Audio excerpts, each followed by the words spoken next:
दोस्तों नमस्कार, स्वागत है आप सभी का online India first study YouTube channel पे। जैसा कि दोस्तों आप जानते हैं किसी भर्ती संबंधित कोई भी जानकारी होती है आप सभी को online India first study channel के माध्यम से दी जाती है। इस वीडियो में हम बात करने वाले एक बड़ी अपडेट के बारे में जो कि संबंधित है बीएड बनाम बीटीसी को लेकर दाखिल किए जाने वाले रिटन सबमिशन के बारे में या फिर रिटन बहस के बारे में, जिसके अंदर बड़ी चीजें देखने के लिए मिल रही हैं, चाहे वो बीएड को लेकर हो या बीटीसी के बारे में। इसके अलावा अगर बात की जाए केस के अंदर कौन कौन सी चीजें आप सभी के सामने नई आ गई हैं उनको लेकर हम बात करने वाले हैं, साथ ही टीजीटी पीजीटी भर्ती को लेकर। तो चलिए दोस्तों वीडियो शुरू करते हैं। वीडियो को लाइक कर दें, साथ ही शेयर कर दें और चैनल को सब्सक्राइब करना बिल्कुल ना भूलें। जैसा कि आप जानते हैं कि सुप्रीम कोर्ट के माध्यम से पिछले थर्सडे को सुनवाई करते हुए आप सभी का ऑर्डर रिजर्व कर लिया गया था, लेकिन जजेस के माध्यम से कहा गया था कि अगर कोई अपनी रिटन बहस दाखिल करना चाहता है तो वो कर सकता है। अब उसी को लेकर काम होना शुरू हो चुका है और अपनी जो रिटन बहस दाखिल करने का समय दिया गया है वो फ्राइडे तक का दिया गया है। फ्राइडे से पहले सभी के माध्यम से अपनी अपनी रिटन बहस दाखिल की जाएगी। जैसा कि आपने देखा था जो मौखिक बहस देखने के लिए मिली थी उसमें ज़्यादा कुछ देर तक बहस नहीं हुई थी, सिर्फ 3 दिन तक हुई थी, लेकिन जितनी भी हुई थी काफ़ी नए नए मुद्दे उठाए गए थे। लेकिन अब रिटन बहस के अंदर एक नया मोड आप सभी को देखने के लिए मिला है, जहां पर बीएड के माध्यम से या बीटीसी के माध्यम से एक दूसरे की योग्यताओं के बारे में जानने का बताए जाने का प्रयास कोर्ट को किया गया है रिटन बहस के माध्यम से। थोड़ा मैं आप सभी के लिए आसान कर देता हूं। आसान कैसे, समझिए। रिटन बहस दाखिल करने के लिए चाहे वो बीएड की बहस दाखिल की जा रही है तो उन्होंने बीटीसी के उस कमजोर पक्ष को यहाँ से ज़्यादा हाईलाइट करने के प्रयास किए गए हैं। पहला, अभी अगर बात की रिटन सबमिशन के बारे में कि दाखिल हुए कि नहीं, अभी तक दाखिल नहीं हुए हैं। आज से दाखिल होने शुरू हो जाएंगे, जैसी कोई अपडेट निकलेगी मैं आपको दे दूंगा। लेकिन जो मुझे अधिवक्ताओं से जानकारी मिली है वही मैं आप सभी को देने वाला हूं। यहाँ पे अगर बात की जाए तो बीएड के माध्यम से बीटीसी छात्रों की पोल यहाँ से खोली गई है। इसके अलावा जो बीटीसी के अधिवक्ता हैं उनके माध्यम से बीएड को लेकर टारगेट बनाया गया है और एक दूसरे की योग्यता को लेकर जो खतरा बना हुआ है उस पर सुप्रीम कोर्ट के अंदर रिटन बहस दाखिल की जा रही है। चलिए मैं आपको थोड़ा और अच्छे से समझा देता हूं। जैसा कि आप जानते हैं कि जब आप बीएड या फिर बीटीसी करते हैं तो आप सभी को पढ़ाई करने के साथ साथ डीएलएड वाले अभ्यर्थी काफ़ी लंबे समय तक फर्स्ट सेमेस्टर, सेकंड सेमेस्टर या थर्ड सेमेस्टर की पढ़ाई करते हैं और बीएड वाले छात्रों के अंदर बैग का ऐसा कोई सिस्टम देखने के लिए नहीं मिलता, लेकिन बीटीसी वाले छात्रों के साथ देखने के लिए मिलता है और उसी को टारगेट किया जा रहा है बीएड के अधिवक्ता जो कि पीएस पटवारी है। इसके अलावा एनसीटी और भी अलग अलग राज्य सरकारों के माध्यम से किए गए अधिवक्ताओं ने उन्होंने इस बात को हाईलाइट करने की कोशिश की है कि जो बीटीसी अभ्यर्थी कहीं ना कहीं पढ़ाने के लिए बनना चाहते हैं प्राइमरी के अंदर, लेकिन उससे पहले जब वो यहाँ पर डीएलएड करते हैं तो बार बार अनुत्तीर्ण होते हैं और हजारों की संख्या में यहाँ से कहीं ना कहीं उनको दोबारा से बैक लग जाती है। फिर बाद में फिर से उनको कहीं ना कहीं पेपर देने पड़ते हैं और भी तमाम अलग अलग समस्याएं आती हैं। फिर जब भर्ती यहाँ से देखने के लिए मिलती तो भर्तियों के अंदर भी सीटें खाली हो जाती हैं।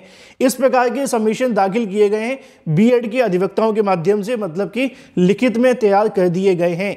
वहीं अगर हम बात करें बीटीसी को लेकर तो उनके अधिवक्ताओं के माध्यम से उत्तर प्रदेश में निकाली गई भर्तियों के रिकॉर्ड सौंपे गए हैं। जैसा कि मैं आपको बता दूं, यहाँ पे आप सभी को देखने के लिए मिलेगा, मैं आपको समाचार पत्र दिखा रहा हूं, लेकिन जो रिकॉर्ड के अंदर दाखिल किया गया वो यूपीपीएससी के रिजल्ट के नोटिस को यहाँ पे दाखिल किया गया है, क्योंकि अखबारों की जो जानकारी होती है वो सुप्रीम कोर्ट के अंदर नहीं लगाई जाती।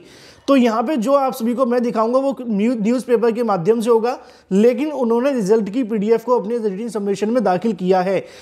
पहला नोटिफिकेशन आप सभी के सामने ये हो जाता है कि जब यहाँ पे एलटी गेट शिक्षक भर्ती का विज्ञापन निकाला गया था तो पहली बार एलटी गेट शिक्षक भर्ती हुई थी। एलटी गेट का लेवल बहुत टफ होता है, ये मैं पहली बार नहीं कह रहा हूँ, मैंने कई बार आप सभी को बताया होगा। उसके अंदर नेगेटिव मार्किंग भी होती है, लेकिन यहाँ पे अगर बात की जाए आवेदन करने वाले छात्र भी अच्छे खासे होते हैं। जब कंप्यूटर विषय के लिए 1673 पदों भर्ती निकाली गई थी तो उसमें सिर्फ 36 लोग ही पास हो पाए थे, बाकी के लगभग 1650 पद यहाँ से खाली चले गए थे। इसको लेकर एक दूसरे की खींचातानी भी शुरू हुई थी, लेकिन अब ये खींचातानी सुप्रीम कोर्ट तक जा रही है, जहां पर बीटीसी के माध्यम से इन सबमिशन को दाखिल किया जा रहा है।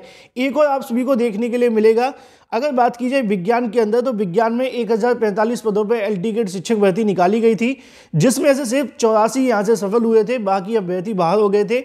मैंने आपको स्टार्टिंग में कहा कि पहली बार ये भर्ती हुई थी, ज़्यादातर कोचिंग संस्थानों को पता भी नहीं था और यूपीपीएससी का पैटर्न बहुत टफ होता है, नेगेटिव मार्किंग भी होती है। लेकिन यहाँ पे अगर वो 30 या 35 कट ऑफ लेकर के आते, 35 से 40 नंबर ले आते कट ऑफ के अंदर, तो उनको यहाँ पे सीधे सीधे नौकरी मिल जाती, क्योंकि 1045 के अंदर कोई कंपटीशन ही नहीं था। तो ऐसे में यहाँ पे भी 84 सफल हुए थे, बाकी के लगभग 950 पद यहाँ से भी खाली चले गए थे। मामला यहीं पे खत्म नहीं हुआ था। मामले की अगर बात की है गणित को लेकर, तो यहाँ से भी आधे से ज़्यादा पद खाली रह गए थे, मतलब कि 50% से ज़्यादा जो वैकेंसी है वो यहाँ से खाली चली गई थी। यूपीपीएससी के माध्यम से एल टिकट शिक्षक भर्ती का जब रिजल्ट घोषित किया गया था गणित के अंदर, जिसको मैथमेटिक्स कहते हैं, तो उसके 1045 पदों में से सिर्फ 435 पर चयन हुआ था। बाकी के जो पद थे वो यहाँ से खाली चले गए थे और अब इन्हीं को टारगेट बनाया गया है बीटीसी के माध्यम से, जिसको लेकर बीटीसी अधिवक्ताओं ने अपना जो रिटिन बहस दाखिल की है उसके अंदर उन्होंने एलटी गेट शिक्षक भर्ती या फिर ऐसी भर्ती जो बीएड अभ्यर्थियों के लिए निकाली गई थी लेकिन वो पूरे तरीके से भर नहीं पाई थी। तो वहीं दूसरी तरफ अगर बात की जाए बीएड के अधिवक्ताओं के माध्यम से, उन्होंने यहाँ पे आप सभी को पता होगा पहले बता दिया था कि 68,500 के अंदर शिक्षक भर्ती में सीटें खाली चली गई थी, इसलिए बीएड को लाया गया पहला। दूसरा ये भी यहाँ पर उनके माध्यम से बताया गया कि जो बीटीसी वाले अभ्यर्थी होते हैं बार बार सेमेस्टर बैक लगती है और जैसे तैसे बड़ी मुश्किलों से डीलेड पास हो पाते हैं, तो उनकी ऐसा बहस के अंदर उन्होंने शामिल किया गया है। अभी अगर बात की जाए एक दूसरे को लेकर, तो ये एक दूसरे की पोल खोली जा रही है, चाहे वो बीएड को लेकर हो, बीटीसी को लेकर हो, लेकिन थोड़े बहुत मामले अलग अलग भी हैं। जैसे कि एल टिकट पेपर टफ होता है, 1/3 की नेगेटिव मार्किंग होती है और वहाँ पे आप सभी जानते हैं कि जीएस का पार्ट भी जोड़ा जाता है, जो कि यूपीपीएससी का बहुत महत्वपूर्ण मुद्दा भी है जीएस का पार्ट। और अगर बात की जाए बीटीसी के अंदर, तो यहाँ पे भी काफ़ी चीज़ें थी। 68,500 के अंदर रिटिन एग्जाम देखने के लिए मिला था, लेकिन बाद में आप सभी के सामने बहुविकल्पी आने लगा। तो ये सारी की सारी चीज़ें थी, लेकिन अब ये मामला एक नए मोड में जा चुका है। केस फाइनल होने के साथ साथ अगर बात की जाए कपिल सिब्बल, इसके अलावा पीएस पटवालिया जी के माध्यम से अपने रिटिन आर्गूमेंट तैयार किए जा रहे हैं और इन रिटिन आर्गूमेंट्स के अंदर एक दूसरे के लिए कहीं ना कहीं बहुत सारे सवाल खड़े किए गए। इसलिए यहाँ पे लिखा हुआ है कि दोनों की योग्यता खतरे में है। अब फैसला तो सुप्रीम कोर्ट ही करेगी, लेकिन इसके बारे में बहुत सारी जानकारी आपको रिटिन सबमिशन में और भी दी जाएंगी जैसे ही कोई नए नए मुद्दे निकल कर आते हैं। बाकी उससे पहले की जानकारी पाने के लिए मैंने वीडियोस पहले बना रखे हैं विश्लेषण से संबंधित, चाहे तो देख सकते हैं। बात कर लेते हैं अपनी अगली अपडेट के बारे में, जो कि संबंधित है टीजीटी पीजीटी 2022 की गुड न्यूज़ के बारे में। अच्छी खबर यह है कि शिक्षा मंत्री के माध्यम से आदेश जारी कर दिया गया है टीजीटी पीजीटी को लेकर, पदों की संख्या, इसके अलावा परीक्षा की तारीखों के बारे में। लेकिन क्या होगा, ये सबसे बड़ा सवाल है। कुछ दिनों पहले मैंने आप सभी को जानकारी दी थी, 2 या 3 दिन पहले, जिसमें आपको बताया था कि शिक्षा मंत्री के माध्यम से टीजीटी पीजीटी भर्ती, इसके अलावा रिक्त पदों की भर्ती को बढ़ाए जाने को लेकर यहाँ से कहीं ना कहीं प्रयास किया जाएगा छात्रों की तरफ से, और वो प्रयास यहाँ पे सफल रहा। लिखा हुआ है कि माध्यमिक शिक्षा सेवा चयन बोर्ड की तैयारी करें सभी छात्रों के लिए। यहाँ पे लिखा हुआ है कि चयन बोर्ड का पोर्टल खोलने, इसके अलावा सीट वृद्धि होने को लेकर माध्यमिक शिक्षा मंत्री जी के माध्यम से फोन पर वार्ता की गई। उस दौरान छात्रों के माध्यम से अवगत करवाया गया, जिसमें शिक्षा मंत्री के माध्यम से बताया गया कि माध्यमिक शिक्षा चयन बोर्ड के चेयरमैन को आदेशित किया गया है कि वे प्रतियोगी छात्रों की समस्या का निराकरण करें और जल्द से जल्द यहाँ से कहीं ना कहीं छात्रों की मांग को पूरा किया जाए। इसके अलावा ये मुद्दा आप सभी को नीचे देखने के लिए मिल जाता है, जहां पे अभ्यर्थी को कहना है कि बड़ी जीत देखने के लिए मिली है।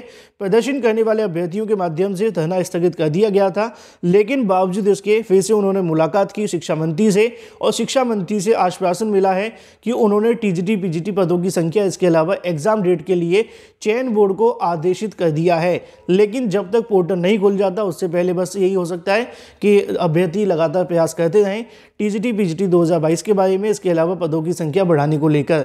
लेकिन अच्छी बात देखने के लिए मिल रही है कि यहाँ पे शिक्षा मंत्री के माध्यम से आदेश दे दिया गया है। फिलहाल इस वीडियो के माध्यम से इतना ही।